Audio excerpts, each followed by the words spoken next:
स्वास्थ्य चर्चा में आपका स्वागत है। मैं हूं आपके साथ निधि कुमारी।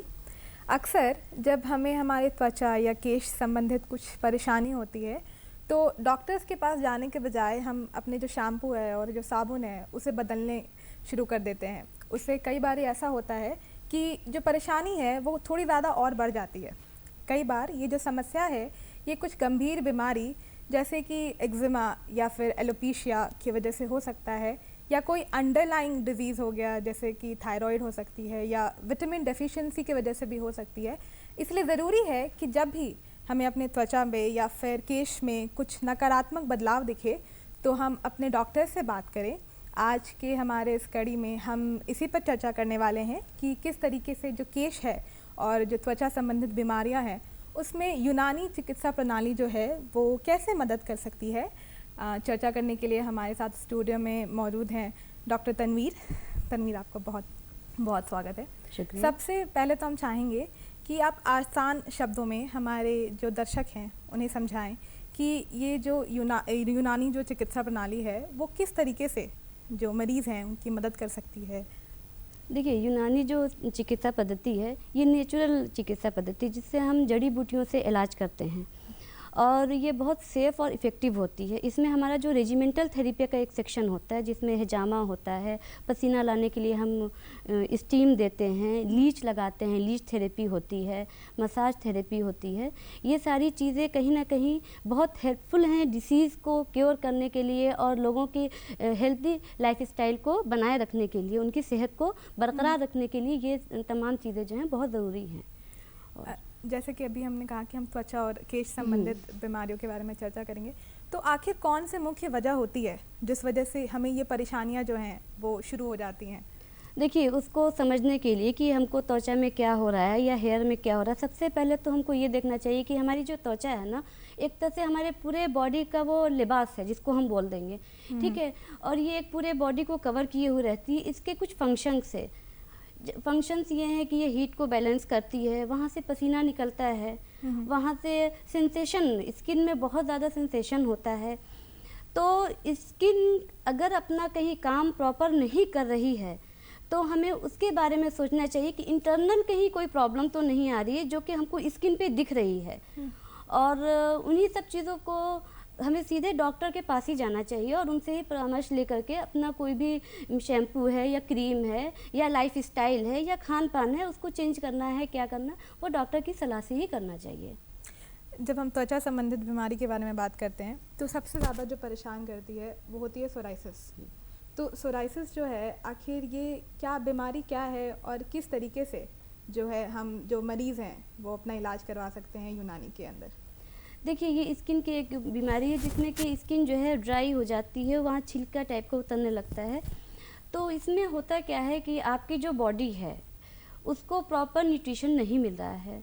तो वो कहाँ प्रॉब्लम आ रही है बॉडी के अंदर, पहले तो उसको हमें पेशेंट की जब हम प्रॉपर हिस्ट्री लेते हैं तो उसकी लाइफ स्टाइल देखते हैं कि उसका नींद सोने का वक्त क्या है, वो कब उठता है, उसका खान पान क्या है। स्पेशली आजकल हमने ध्यान दिया कि लोग कोल्ड ड्रिंक पी के पेट भर लेते हैं, पानी पीना नहीं चाहते हैं, जबकि पानी आपकी स्किन के लिए सबसे अच्छी चीज़ है। आप जितना पानी पियोगे ना आपकी स्किन उतनी ही अच्छी रहेगी और ड्राइनेस उसके अंदर नहीं रहेगा। ड्राइनेस रहेगा तो सारी प्रॉब्लम स्किन की आएगी। उसके अलावा है कि आपका डाइजेशन प्रॉपर नहीं हो रहा है। जो भी हार्मोन्स हैं बॉडी में वो उनका रिलीज़ होने का एक टाइम होता है, उसी के अकॉर्डिंग आपको खाना वक्त पे खाना है। हम खाना वक्त पे नहीं खाते हैं, हम 4 बजे शाम में खाना खाते हैं, हम सुबह का नाश्ता 11 बजे दिन में खाते हैं, खाना रात का 12 बजे रात में कर देते हैं। तो वो जो इम्बैलेंस होता है ना, तो हमारी बॉडी एक मशीन है, वो कब तक उसको बैलेंस करेगी। उसका साइड इफ़ेक्ट तो कहीं ना कहीं दिखना है ना, तो वो दिख जाता है। चूँकि एक लार्ज पार्ट है बॉडी का स्किन, तो वहाँ पे पहले दिखता है। तो इन सब चीज़ों को हमें ध्यान देना चाहिए कि हम अपने आप को, अपनी लाइफ स्टाइल को थोड़ा सा ढंग से चलें। इसी से सोराइसिस से मिलता जुलता एक एक्जिमा है, ये भी बहुत परेशान करता है। तो एक्जिमा किस वजह से होता है और क्या चिकित्सा जो है जो मरीज़ हैं वो अपने लिए इस्तेमाल कर सकते हैं। एक्जिमा है, ये जितनी भी स्किन डिसीज़ है, यूनानी में एक खिल्त का कॉन्सेप्ट होता है, इखलात का कॉन्सेप्ट होता है, जिसमें खून, बलगम, सफरा, सौदा, ये सब खिल्त होती हैं, जिसको कि हम बाइल, ब्लैक बाइल और ब्लड वगैरह बोलते हैं। तो इनमें इम्बैलेंस, ये चारों हेल्थ जो हमारे ब्लड में है ना, इनमें इम्बैलेंस हो जाता है। जब इम्बैलेंस होता है ना तो कोई भी बीमारी होती है।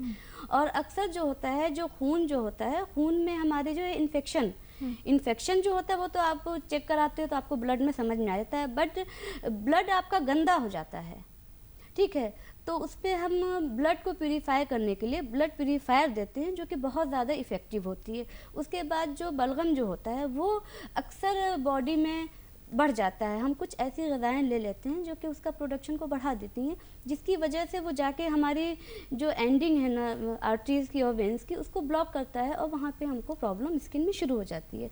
और स्किन की प्रॉब्लम जो है जनरली हमें बहुत ज़्यादा परेशानी नहीं देती है।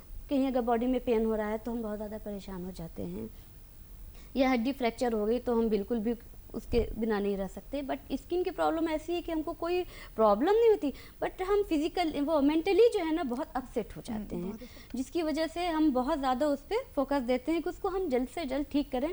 उस ठीक करने के चक्कर में हम क्या करते हैं, जिस तरह से राय देता है, जो चीज़ बोलता है ये यूज़ कर लो, और हम उसको यूज़ करते जाते हैं, और नतीजा ये होता है कि हम उसको और बढ़ा देते हैं। जब हम अभी की महिलाओं में और लड़कियों में एक जो समस्या देखी जाती है वो है पीसीओएस की, जिसमें कि आपके जो पीरियड्स होते हैं वो इरेगुलर हो जाते हैं और उसका जो इफ़ेक्ट्स है वो आपको अपने फेस पे दिखने लग जाता है, आपके बाल बहुत झड़ने लग जाते हैं।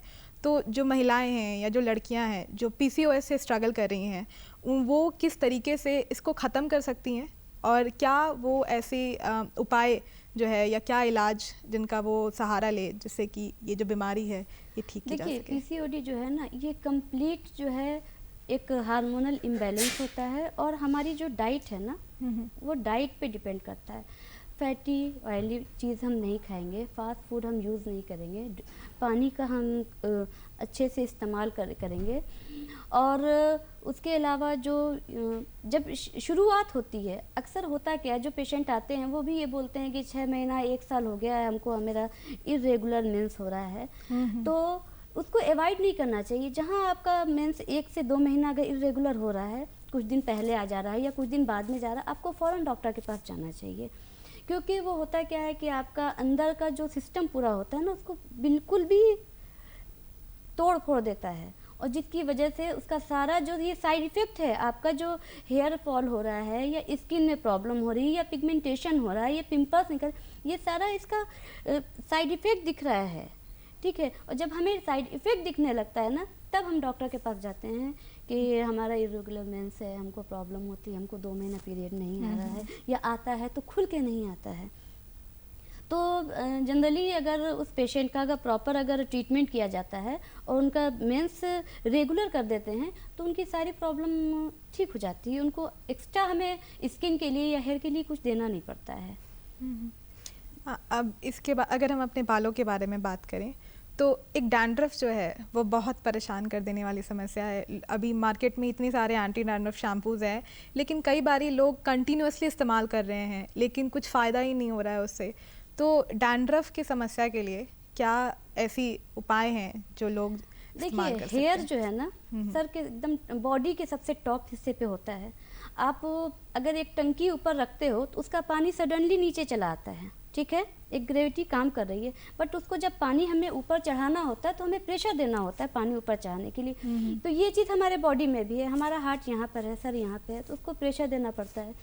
तो हेयर को जो है आपके प्रॉपर ब्लड नहीं मिल रहा है, प्रॉपर उस ब्लड के थ्रू आपको न्यूट्रिशन नहीं मिल रहा है, आपकी लाइफ स्टाइल ऐसी है, आपका एटमॉस्फेयर ऐसा है कि वो कहीं ना कहीं आपके हेयर को डैमेज कर रहा है। तो बाल की आपको प्रॉपर एक्सरसाइज पहले आप उसको कीजिए, उसको प्रॉपर ऑयलिंग कीजिए। आजकल एक फैशन हो गया है कि हम तेल नहीं लगाते हैं। और कई ऐसी वीडियोस आपको इंटरनेट पे मिल जाएंगी जिस पे बोलते हैं कि ऑयल लगाने की ज़रूरत है नहीं, ऑयलिंग मत किया करिए हेयर्स की। तो इसलिए भी बताइए कि ऑयलिंग कितना नेसेसरी है अभी के टाइम पे? ऑयलिंग बिल्कुल जाड़े में तो खास करके आपको हल्का गुनगुनी तेल की मालिश करना चाहिए सब में, और मालिश करने के बाद फिर उस बाल की एक्सरसाइज करनी चाहिए। जब वहाँ पे सर्कुलेशन बढ़ेगा तो वो ब्लड जो है अपने साथ जितना न्यूट्रिएंट है वो लेकर के जाएगा, वो बाल को मिलेगा, तो आपके बाल की सारी प्रॉब्लम जो है ना वो धीरे धीरे करके दूर हो जाएंगी। और हम ये चाहते हैं कि विद इन सेकेंड हमको रिजल्ट मिल जाए। तो वो रिजल्ट जो है वो साइड इफेक्ट ही उसका फिर बाद में आता है। इफेक्ट जैसे कि अब हम कलर करा लेते हैं, हम फ़ौरन चाहते हैं कि मेरे बाल में कलर आ जाए, लेकिन नेचुरल चीज़ है जैसे मेहंदी है या आंवला है, इन सब चीज़ों का जब हम यूज़ करते हैं, ये धीरे धीरे आपके बाल को न्यूट्रिशन भी देता है और कलर भी देता है। उसमें आपको टाइम लग जाता है, तो वो उतना टाइम हम निकाल नहीं पाते हैं अपने लिए। वही बालों की एक और जो गंभीर समस्या है वो है एलोपेशिया, जिसमें कि आपको बॉल्ड स्पॉट्स हो जाते हैं, और अगर टोटलिस एलोपेशिया है तो आप तो पूरी तरीके से गंजे हो जाते हैं। और ये कहा जाता है कि अगर एक बार बाल जो है सर से पूरी तरीके से उड़ जाए तो वापस उगाना उनसे कि बहुत ही मुश्किल है या फिर पॉसिबल ही नहीं है। तो एलोपेशिया की क्या ट्रीटमेंट है, और क्या ये पॉसिबल है कि अगर आपके सारे बाल इस वजह से उड़ गए हैं तो क्या वो वापस आएंगे? देखिए, कोई भी चीज़ जब होती है, अगर शुरुआत में उसका ट्रीटमेंट किया जाएगा तो वो 100% है कि वो आपका ठीक हो जाएगा। लेकिन अब आप बहुत लेट क्रॉनिक स्टेज में पहुंच गए, पूरा बाल आपका ख़त्म हो गया, उसके बाद आप चाह रहे हो, तो वो मुमकिन नहीं है कि आपका बाल वापस आएगा, वो आपको हेयर ट्रांसप्लांट ही कराना पड़ेगा। जैसे एक एग्जांपल है कि आप एक पौधे को लगा दीजिए, 1 हफ्ता लगाया, उसको उखाड़िएगा, बहुत जल्दी वो उखड़ जाएगा।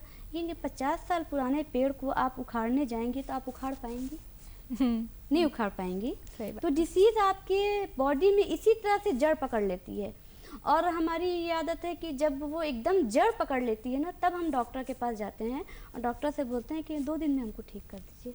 और हम जब 2 दिन में ठीक नहीं होते हैं ना, तो हम डॉक्टर चेंज करना शुरू कर देते हैं। तो जब डॉक्टर चेंज करते हैं और उसके सामने हम इतना पर्चा लेके पहुंचते हैं, तो जो दूसरा डॉक्टर होता है ना, वो कहीं ना कहीं अंडर प्रेशर होता है कि अरे ये तो इतने डॉक्टर को दिखा कर हाई डोज बिल्कुल आपको देना शुरू करता है, जो आपकी बॉडी को कहीं ना कहीं इफेक्ट देता है, साइड इफेक्ट उसका होता है, और बाद में फिर दूसरी बीमारियां आपको शुरू होती हैं। त्वचा से संबंधित एक और बीमारी है जो सफ़ेद दाग होता है, ल्यूकोडर्मा जिसे हम कहते हैं। उसमें भी कहा जाता है कि पूरी तरीके से ठीक करना जो है वो पॉसिबल नहीं है, और इसकी सफ़ेद दाग के साथ तो एक ये चीज़ होती है कि कोई एज रिस्ट्रिक्शन नहीं है, 2 साल के बच्चे को भी हो सकता है, एक बुज़ुर्ग को भी हो सकता है। तो ल्यूकोडर्मा के लिए क्या इलाज है, क्या पूरी तरीके से इसे ठीक करना पॉसिबल है? हाँ, यूनानी में इसका बहुत अच्छा इलाज है, बहुत अच्छी ड्रग्स भी आती हैं, और प्रॉपर उसमें बिल्कुल लाइन ऑफ जो ट्रीटमेंट उसूल इलाज जो होता है कि हम उससे बलगम का मुसिल मुंदिश देते हैं, उसके बाद उसको ड्रग्स लगाने के लिए देते हैं, दवाओं का मतलब कुछ ग़िज़ाएँ जो ऐसी खाने की हैं उनको बिल्कुल बंद कर देते हैं कि इनको आपको नहीं खाना है। तो धीरे धीरे करके, लेकिन इलाज लंबा चलता है और वो ठीक हो जाता है। इसमें जितनी भी स्किन की डिसीज़ हैं यूनानी में, उसका जो ट्रीटमेंट है उसमें आपका लीच थेरेपी बहुत अच्छा काम करता है। अच्छा। आपका हिजामा बहुत अच्छा काम करता है, इम्प्योर ब्लड को वो वहाँ से निकाल देता है, और जब इम्प्योर ब्लड निकल जाएगा वहाँ से और दूसरा ब्लड आ जाएगा नया फ्रेश, तो वो वहाँ पे उसको न्यूट्रिशन देगा, और जो चीज़ की कमी हो रही है जिसकी वजह से वहाँ पे प्रॉब्लम आपकी आ रही है वो ठीक हो जाएगी। अभी जब कोविड से लोग ठीक हो रहे हैं, कितने हैं जिनको कोविड हो चुका है, तो उनकी ये कंप्लेन है कि बाल बहुत झड़ रहे हैं जब से कोविड ख़त्म हुआ है और वो ठीक हुए हैं। तो हेयर फॉल में कोई मतलब कुछ भी वो इस्तेमाल कर ले रहे हैं लेकिन कोई असर ही नहीं हो रहा है, बाल झड़े जा रहे हैं। तो उनके लिए जो अभी कोविड के मरीज़ हैं, जो बहुत हेयर फॉल और स्किन ड्राइनेस से सफ़र कर रहे हैं, उन्हें अभी किस चीज़ की प्रिकॉशन लेने की ज़रूरत है? देखिए, अभी उनको चाहिए कि अपनी इम्यून पावर को बूस्टअप करने के लिए मेडिसिन या खान पान में वैसा बदलाव करें और अपनी लाइफस्टाइल को कंप्लीट चेंज कर दें, फ्रेश एयर में ज़्यादा रहना करें, क्योंकि जो फ्रेश एयर होती है वो बहुत ज़्यादा आपको अच्छे से काम करेगी आपके बॉडी में। उसके अलावा है कि आप एक्सरसाइज और योगा को बिल्कुल भी अवॉइड नहीं करें, क्योंकि देखिए कोविड में होता क्या है, आपके लंग्स में कंजेशन हो जाता है, लंग्स में प्रॉब्लम होती है, और आप जो ऑक्सीजन लेते हो तो लंग्स के थ्रू जाती है ना। जब लंग्स के थ्रू प्रॉपर ऑक्सीजन नहीं जाएगी, वो प्रॉपर बॉडी में नहीं जाएगी, तो बॉडी के हर ऑर्गन में या हर जगह पे वो नहीं पहुंच पाएगी। तो जो हिस्सा आपका ऊपर है या जो हिस्सा आपका वीक है, वहाँ पे जितना जाना चाहिए उससे ज़्यादा जाने की ज़रूरत है कोविड में के बाद से, लेकिन वहाँ नहीं जा पा रही है, तो कहीं ना कहीं तो फिर वो चीज़ आपको प्रॉब्लम क्रिएट करेगी।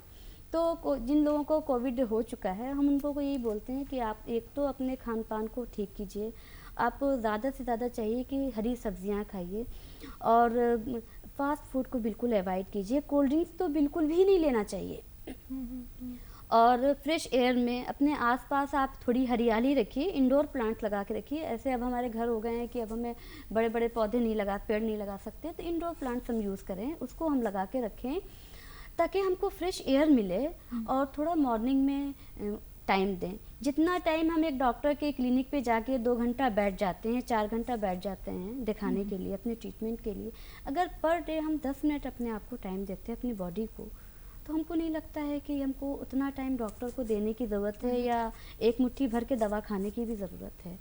तो हमारी जो लाइफ स्टाइल है ना, उसने ही हमको कहीं ना कहीं डैमेज किया है। ये जो कोविड में जो सेकेंड वेव में जो इतनी डेथ हुई है, उसका मेन रीज़न भी कहीं ना कहीं है कि लोगों के अंदर इम्यून पावर वीक हो चुका है।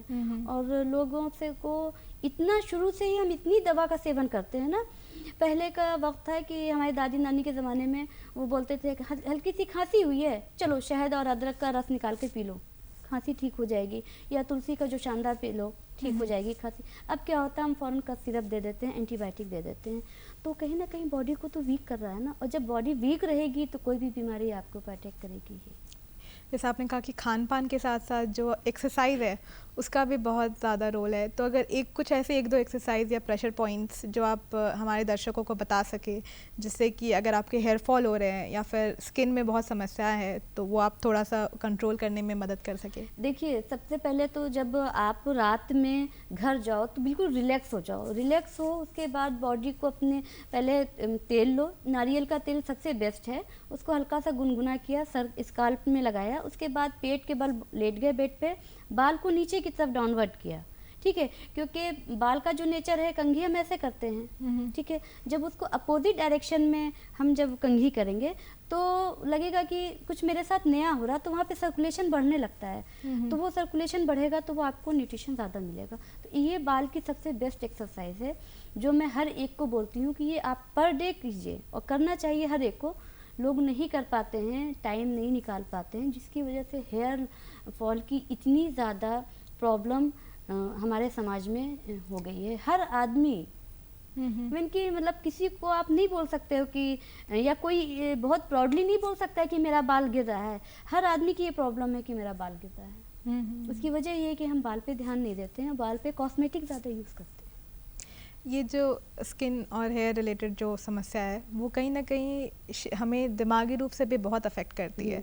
जो बाल जब झड़ते हैं तो काफ़ी स्ट्रेस, और कहा जाता है कि बाल जब झड़े तो स्ट्रेस मत लीजिए, लेकिन वो खुद में एक स्ट्रेस हो जाता है कि हमारे बाल इतने झड़े हैं, तो उस पर और ज़्यादा आपके बाल झड़ने लग जाते हैं। फिर जब हम सोराइसिस की बात करते हैं तो भले ये कंटामिनेटेड डिजीज़ नहीं है, लेकिन कहीं भ्रांतियाँ हैं, जब लोगों को लगता है कि नहीं, साथ उठने बैठने से हमें भी हो सकता है, तो जो मरीज़ हैं उनके मेंटल स्टेट पे बहुत अफेक्ट करता है। तो उनके लिए क्या उपाय है, वो किस तरीके से स्ट्रेस जो है या जो डिप्रेशन है उससे खुद को बचा सकते हैं? देखिए, हर आदमी का अपना एक सोच होती है। हम ये सोचते हैं कि आप पॉजिटिव सोचिए, आप उस तरफ सोचिए जहाँ से आपको एनर्जी मिल रही हो, निगेटिव की तरफ आप नहीं जाइए। अगर आपका हेयर फॉल हो रहा है या आपकी स्किन में प्रॉब्लम आ रही है तो आप उसका ट्रीटमेंट कराइए, और अपनी जो सोच है उसको पॉजिटिव साइड में लगाइए, ऐसी साइड में लगाइए जहाँ से आपको खुशी मिल रही हो। चाहे वो कोई भी काम हो, छोटा मोटा, किसी भी तरह का, किसी की हेल्प करना है, प्लांटेशन करना है, कुछ भी करना, इस तरफ आप अपने दिमाग को डाइवर्ट कीजिए और हमेशा अपने दिमाग में पॉजिटिव सोचिए।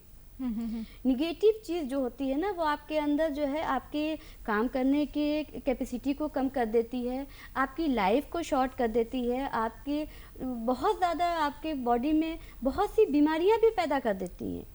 क्योंकि आप जो सोचते हो, अगर आप पॉजिटिव सोच रहे हो तो आप एनर्जेटिक रहोगे पूरे दिन, आप थकोगे नहीं। और अगर आप निगेटिव सोचते हो ना, कोई काम ही आप करने जा रहे हो, जैसे अगर आप बाल में कंघी करने जा रहे हो, आप पहले ही सोच लोगे कि मेरा बाल बहुत गिरेगा, तो बाल नेचुरली कि बहुत गिरेगा। और आप ये सोच के कंघी करते हो, कोई कंघी कर रहे हैं, बाल तो गिरना ही है, क्या प्रॉब्लम है, कंघी तो हमें करना ही है, तो फिर आपको उतना बाल गिरा, वो जो स्ट्रेस है वो हाँ, उस टाइम के लिए रिलीज हो जाता है। तो सोच बहुत डिपेंड करती है, और हमेशा हम लोगों को पॉजिटिव सोचना चाहिए। अभी के टाइम पे मार्केट में इतने सारे केमिकल प्रोडक्ट्स हो गए हैं, और जो सैलून भी है वहाँ पे इतनी केमिकल ट्रीटमेंट्स हो गए हैं, तो लोग अपने बालों को कलर करवा रहे हैं केमिकली, फिर बहुत ज़्यादा हीट उस पर अप्लाई कर रहे हैं, कर्ल्स करवा रहे हैं। अब वो हो गया है कि आप परमानेंट स्ट्रेट करवा लीजिए अपने बालों का, तो उसका भी लॉन्ग टर्म बहुत इफेक्ट होता है। आपके बाल जो हैं एकदम ड्राई हो जाते हैं, बहुत ज़्यादा बाल अचानक से टूटने लग जाते हैं। तो कितना सही है इस तरीके के केमिकल ट्रीटमेंट्स करवाना, और क्यों हमें नहीं, अगर नहीं सही है तो फिर क्यों अवॉइड करने की ज़रूरत है? नहीं, देखिए, केमिकल ट्रीटमेंट तो कहीं ना कहीं आपको असर कर रहा है बाल पे, तो जहाँ तक हो सकता है आप अवॉइड कीजिए। अगर आपका जॉब ऐसा है कि आपको करवाना है तो उसके साथ आप बाल की एक्सरसाइज, उसमें जो उसको न्यूट्रिशन दे रहा है ऑयलिंग प्रॉपर कीजिए। और खान पान, खास करके पपीता है, पपीता बहुत अच्छा है स्किन और हेयर के लिए, बहुत अच्छा है, उसको अपनी डाइट में शामिल कीजिए। ग्रीन सलाद और वेजिटेबल्स हैं उनको प्रॉपर खाइए कि आपको लेना ही है, डेली आपको लेना है, ठीक है। जैसे हम लोग डेली सुबह उठते हैं तो 1 कप चाय हमको ज़रूरी हो जाती है ना, कि बिल्कुल हम बिना चाय के नहीं रह सकते, वैसे हम सलाद डेली 1 प्लेट लेंगे तो उससे फिर आपको उतना ज़्यादा साइड इफ़ेक्ट नहीं दिखता है। लेकिन हम करते क्या हैं कि हम देख के दूसरों का, अब जैसे सेलिब्रिटीज़ हैं वो करते हैं, वो अपने बाल को करवाते हैं तो उसके साथ वो प्रॉपर डाइट भी लेते हैं, ठीक है। हम वो नहीं कर सकते हैं, हम उतना मेंटेनेंस नहीं दे सकते हैं, तो फिर हमें अवॉइड करना चाहिए कि हम नहीं करवाएं। और जहाँ पे बहुत ज़्यादा ज़रूरी हो जाता है एज ए प्रोफेशन कि हमें करवाना है तो करवाइए, लेकिन उसके साथ फिर आप उसको मतलब खाने पीने पे ध्यान दीजिए। अभी जैसे कि विंटर्स जो हैं स्टार्ट हो चुके हैं, तो जाड़े के समय में क्या होता है कि आपकी जो स्किन है वो बहुत ड्राई होने लग जाती है, नमी जो है वो सोखने लग जाती है जो बाहर का एटमॉस्फेयर है। तो ख़ास तौर से इस मौसम में, विंटर्स में, कौन से प्रिकॉशंस लेने की ज़रूरत है और क्या एक्स्ट्रा केयर जो है वो अपने बालों के लिए या स्किन के लिए करने की ज़रूरत है? देखिए विंटर में जो है ना, हमें प्रॉपर स्किन का जो है ट्रीटमेंट मतलब केयर करना चाहिए। हम जो है जब से विंटर जब शुरू होता है तो हम उस वक्त केयर नहीं करते हैं, जब हमारी स्किन पे इफेक्ट दिखने लगता है ना, फिर हम उसको छुपाने की कोशिश करते हैं। तो नहीं, जब जाड़ा शुरू हो तो हमें सबसे पहले तो ये काम करना चाहिए कि अपने बाथरूम में 1 शीशी कड़वा तेल रख लेना चाहिए, ठीक है। नहाने के बाद अपने पूरे बॉडी में कड़वा तेल लगा लीजिए। अगर महक अच्छी नहीं लग रही है तो उसके बाद फिर एक बार पानी से अपने बॉडी को वॉश कर लीजिए, वो आपकी बॉडी को नमी दे देगा। खाने पीने में थोड़ा सा हमको चिकनाई, बटर है या घी है, इन सब चीज़ों का यूज़ करना चाहिए, ठीक है। और इसके अलावा जो है पानी, जो कि हम बिल्कुल कम पीते हैं, वही, हाँ, पानी का इस्तेमाल करना चाहिए। जाड़े में तो कंप्लेंट भी रहती है कि जाड़े में तो प्यास नहीं लगती, प्यास नहीं लगती, लेकिन पानी हमें पीना चाहिए ये सोच के, जैसे हम दवा खाते हैं ये सोच के कि हमें दवा खाना ही है, नहीं खाएंगे तो हमको मेरी बीमारी बढ़ जाएगी, वैसे हमें पानी पीना चाहिए कि नहीं, हमें पानी पीना है, नहीं तो मेरी स्किन ख़राब हो जाएगी। जैसे कि हम बात कर रहे थे कि जो खान पान है उसका बहुत अहम रोल है, क्योंकि जो लिवर है, ज़रूरत है कि आपका जो लिवर है वो इम्यून सिस्टम आपका सही रहे, वरना उसी का जो इफेक्ट है वो आपको अपने चेहरे पे या अपने बालों पे दिखता है। तो कौन से ऐसे कुछ मुख्य खान पान हो गए या विटामिन्स हो गई जो आपको अपने डाइट में इंक्लूड करनी चाहिए ताकि वो आपको हेल्प करे आपके बालों में और आपके चेहरे में? देखिए हम लोग जो हैं जब डाइट जो लेते हैं तो एक तो उसकी टाइमिंग हमारी सही होनी चाहिए, दूसरी चीज़ ये है कि रफेज जैसे सलाद हैं, सब्जियां हैं, ग्रीन वेजिटेबल्स हैं, जो सीजनल सब्जियां हैं, हमें उसका पूरा इस्तेमाल करना चाहिए ताकि हमारे बॉडी में जो है ना सारे न्यूट्रिएंट चले जाएं। जो लीवर होता है ना, लीवर होता है हमारे बॉडी का सबसे लार्जेस्ट ग्लैंड, जो है वो लीवर ही है, और सबसे बड़ी बायोकेमिकल फैक्ट्री भी लीवर को हम बोलते हैं, सारा काम वहीं होता है। तो अगर उसको प्रॉपर वो वर्क नहीं करेगा, अगर हम प्रॉपर नींद नहीं लेंगे, ठीक है, टाइम पे नहीं सोते हैं, तो उस वक्त लीवर को जो काम करना होता है नींद की हालत में वो प्रॉपर नहीं कर पाएगा, ठीक है। अगर हम बहुत ज़्यादा कोल्ड ड्रिंक वगैरह का इस्तेमाल करते हैं या चाय बहुत ज़्यादा पीते हैं, वो भी हमारे लीवर को कहीं ना कहीं इफ़ेक्ट इसलिए डालती है कि हमारा जो डाइजेस्टिव सिस्टम है ना, उसका जो है फंक्शन ख़राब हो जाता है। तो जब डाइजेस्टिव सिस्टम का फंक्शन ख़राब होगा तो वो कहीं ना कहीं लीवर को इफेक्ट डालेगा और लीवर जो है अपना काम प्रॉपर नहीं करेगा। जब लीवर जो प्रोडक्शन करता है वो अगर हेल्दी नहीं होगा, वो सर्कुलेट करते हुए हमारे बॉडी से पूरे बॉडी में सर्कुलेट करेगा और फिर स्किन में आके वो डिपॉजिट हो जाएगा, तो वो तो दिखेगा ही, पिगमेंटेशन है या हेयर फॉल है, ये सारी चीज़ें हमको दिखती हैं। तो जैसा कि कहा कि खान पान जो है उस पे ध्यान देने की ज़रूरत है। प्लांट बेस्ड फूड्स जो हो गए उसको आप इंक्लूड करिए, साग हो गई, हरी सब्जियां हो गई, इस तरह के खान पान खाइए। ख़ास तौर से जब आपको स्किन या हेयर रिलेटेड प्रॉब्लम्स है तो हाइजीन मेंटेन करना भी बहुत ज़रूरी होता है। अभी विंटर के मौसम में खुद को हाइड्रेटेड रखिए, पानी पीते रहिए, और कोई भी अगर आपको समस्या लग रही है तो सबसे पहले आप अपने डॉक्टर से मिलिए, खुद से कुछ ट्रीटमेंट मत मत करिए, क्योंकि कई बार उसका एक नेगेटिव इफेक्ट हो जाता है। डॉक्टर तनवीर, आप जो आई, आपने स्किन से रिलेटेड और हेयर से रिलेटेड जो हमारे दर्शकों को आपने जो एडवाइस दी है, उससे हमें भरोसा है कि उन्हें काफ़ी मदद मिलेगी उसके लिए, तो उसका बहुत बहुत शुक्रिया। इसी के साथ हमें भी दीजिए इजाज़त। हम फिर मिलेंगे आपसे एक नए विशेषज्ञ के साथ किसी नए विषय पर चर्चा करने के लिए। तब तक के लिए नमस्कार।